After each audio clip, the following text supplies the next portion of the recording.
Oh, the projector starts running again. That can mean only one thing. Tintin is getting adapted in moving pictures once more. Yes, and here it is, The Adventures of Tintin, produced in 1991 and 1992. Altogether 39 half-hour episodes, running over 3 seasons. Okay, well then, let's take a look at it, shall we?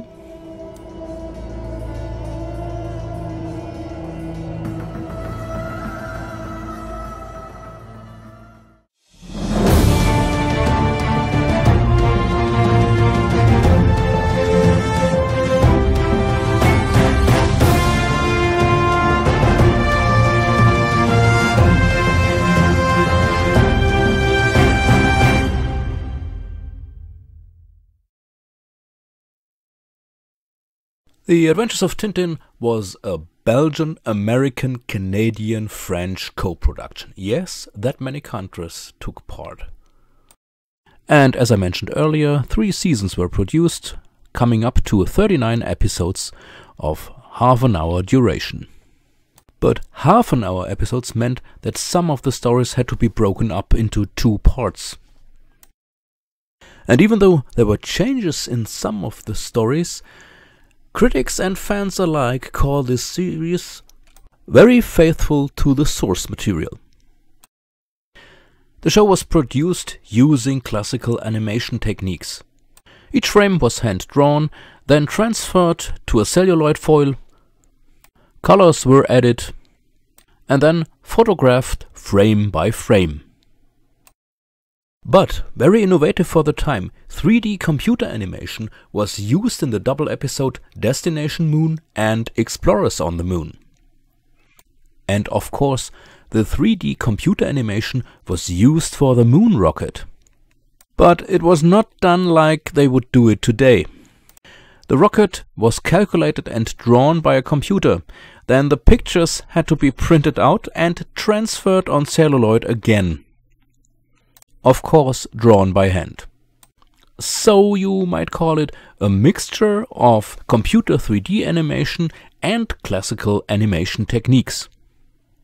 For the series, the animators made new little jokes. For example, we find the creator Hergé having a cameo in almost every single episode. It's a bit Alfred Hitchcock-like. But you have to watch very closely to recognize him. Let's for example take this cameo from the episode The Blue Lotus. It's only a few seconds, you have to watch closely, or else it's a blink and you miss it moment.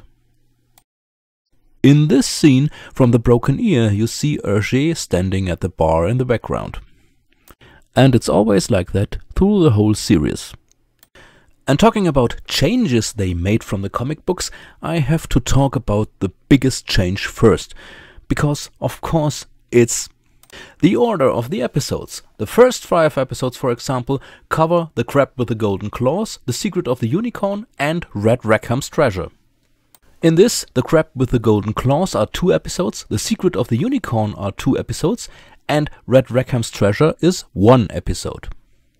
After that, the books of older and newer Tintin stories are mixed up wildly. The next stories are Cigars of the Pharaoh, The Blue Lotus and The Black Island.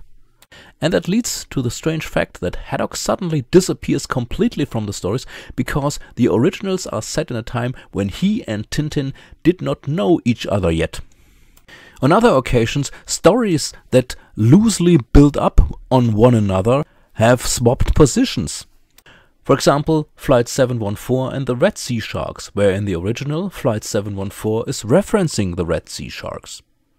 The same applies to Flight 714 and the moon travel stories, because in Flight 714 Tintin and his friends are traveling to an astronautics congress because they have been on the moon already at this time. In fact, parts of the stories in the series have been changed to match the changed order. Let's take a look at an example from the story The 7 Crystal Balls. In the story, Tintin and Captain Haddock visit a variety show. A fakir and Madame Yamila perform there. In the story, the fakir first puts Madame Yamila into a trance so that she can answer all questions. Then he points to a man in the audience and asks what his name is. In the comic book, this is an uninvolved person who is completely irrelevant to the Tintin stories. But in the cartoon, we clearly see that this is the insurance agent Jolyon Wag. Jolyon Wag does not appear in the comic book The Seven Crystal Balls for a reason. Because he will have his first appearance in the story, The Calculus Affair, and in the books, The Calculus Affair comes after The Seven Crystal Balls. The authors of the cartoon series have adapted the circumstances of the changed order and made the Tintin universe more self-contained here as well. But speaking of vaudeville theater, not only the fakir and Madame Yamila are performing here, but also Bianca Castafiore, the Milanese nightingale.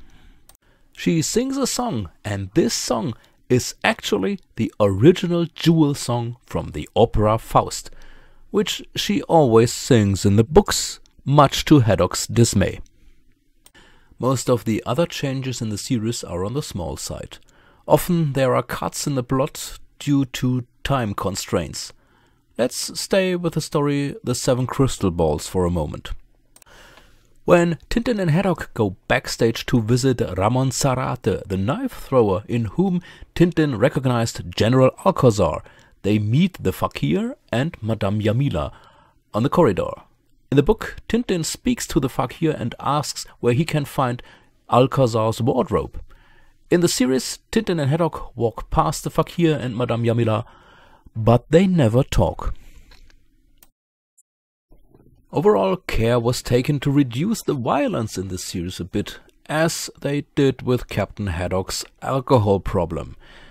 In some stories that didn't work, for example in Explorers on the Moon. Still, attempts have been made to hide the fact that Haddock is drinking whiskey there. The only problem is, how should a child, for example, explain Haddock's behavior after drinking the whiskey and sabotaging the moon rocket in order to get out? Sometimes you can overdo it with the protection of minors. But still better than swapping Haddock's love for alcohol for coffee, as done in the Belgian series. The story that has changed the most is the adventure Tintin in America.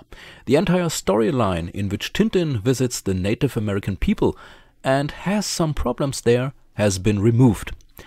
The episode focused entirely on the gangster story. Therefore, the story only consists of one episode of 30 minutes. In some stories, however, scenes were added, for example in The Crab with the Golden Claws. The story actually begins after the death of Sailor Dawes, and we see Tintin finding Dawes' belongings that the Thompsons are currently investigating. The episode of the animated series begins with a scene in which Dawes is very much alive and he meets a contact. Something similar was done in The Seven Crystal Balls.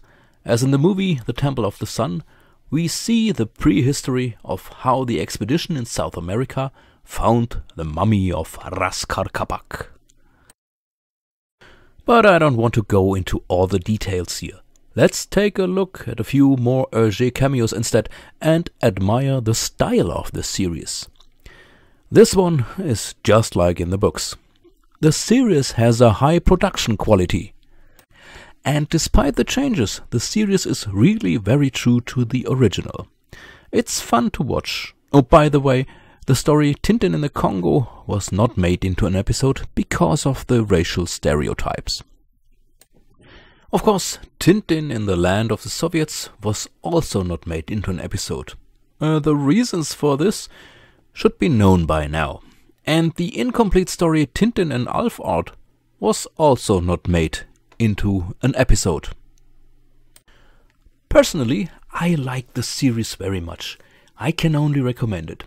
It certainly contributed to the fact that the myth of Tintin stayed alive and was passed on to the next generation. After the series, however, things should remain quiet for a while. A few computer games came out, for example for the Super NES, but not a new medium. But Tintin shouldn't stay quiet forever.